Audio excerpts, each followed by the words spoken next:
Spain's little-known Viking history is being uncovered. This is by Elizabeth Drayson, Emeritus Fellow, Spanish, Murray Edwards College, University of Cambridge in England, on The Conversation.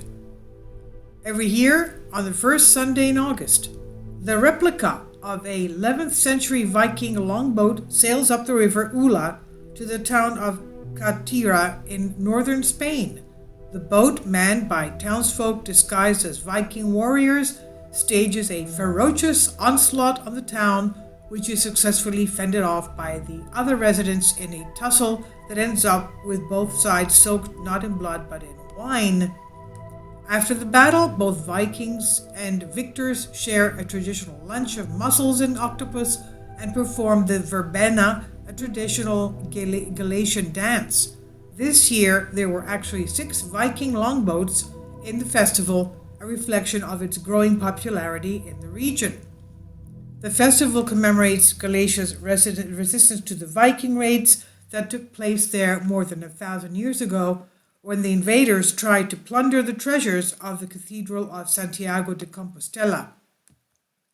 Spain had suffered invasions and conquests more than any other European country except perhaps Russia, while Romans, Visigoths, and Muslims' heritages all live in today in various degrees. The medieval legacy of the Vikings in Spain is more obscure. This may partly be due to the fact that their raids on Spain from the 9th to the 11th centuries coincided with the ascension of Muslim rule there, a key focus of historians since the 1980s. Since the transition to democracy and greater freedom after the death of Franco in 1975, Spain has delved deeper into its Roman, Visigoths, and Viking pasts. The incursions of the Norsemen into what is now Spain and Portugal have been the focus of new research on this largely forgotten history. Kindly support my Patreon account since YouTube has again demonetized my YouTube channel. The daily posts are 5 videos daily, and they are totally different from what I have on my YouTube channel.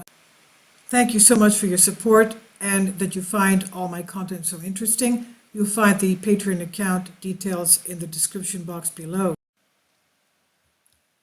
Archaeologists have discovered the anchors of Viking longboats in Galicia washed ashore during a storm near what appears to be a long port or Viking encampment, but most of what we know about the Viking raids comes from accounts written mainly by Arab historians who refer to the Scandinavian interlopers as magus, meaning heathen or worshippers of many gods. The Vikings had launched attacks on the British Isles as well as on the Western Carolingian Empire ruled by the Franks, France, now present-day France, and at the end of the 8th century, they were then emboldened to push further south, reaching Algeciras and Cadiz on the south coast of Spain and possibly even northern Morocco. Red sails. The earliest Viking raid on Spain took place in the year 844 AD.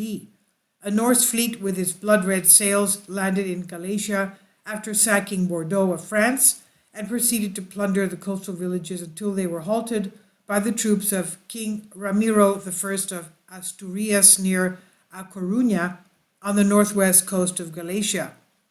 A local legend recounts that when the Vikings arrived at the mouth of the northern river Masma, the bishop, Gonzalo, prayed for protection from the heavens. His prayer was answered as a major storm arose and sank most of the Viking fleet. The best documented and most dramatic Viking assault occurred in September of that year. The Norsemen sailed south from Galicia, ransacking en route the city of Lisbon, which was part of Muslim Al-Andalus, and set their sights on Seville, then known by its Muslim name of Isbilia. They captured the city in early October after heavy fighting, although its citadel remained under Muslim control. According to the Muslim historian Nawairi, these Vikings who had been defeated in Galicia terrorized the inhabitants of Seville and threatened them with imprisonment or death if they did not yield to their city.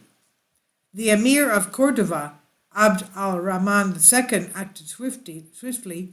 He he sent troops who were said to have destroyed 30 longboats, burning them with the incendiary weapon of Greek fire, a compound of naphtha and quicklime which ignited on contact with water. Some accounts say this killed as many as 1,000 Vikings.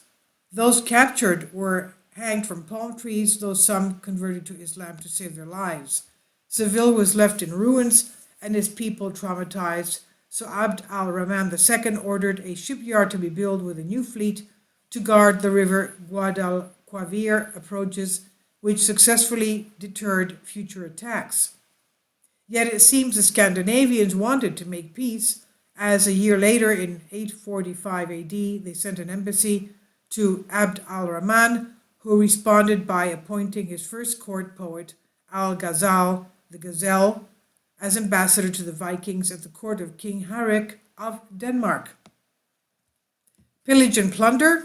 Spain had not seen the last of the Northmen, and raids continued till the end of the Viking era.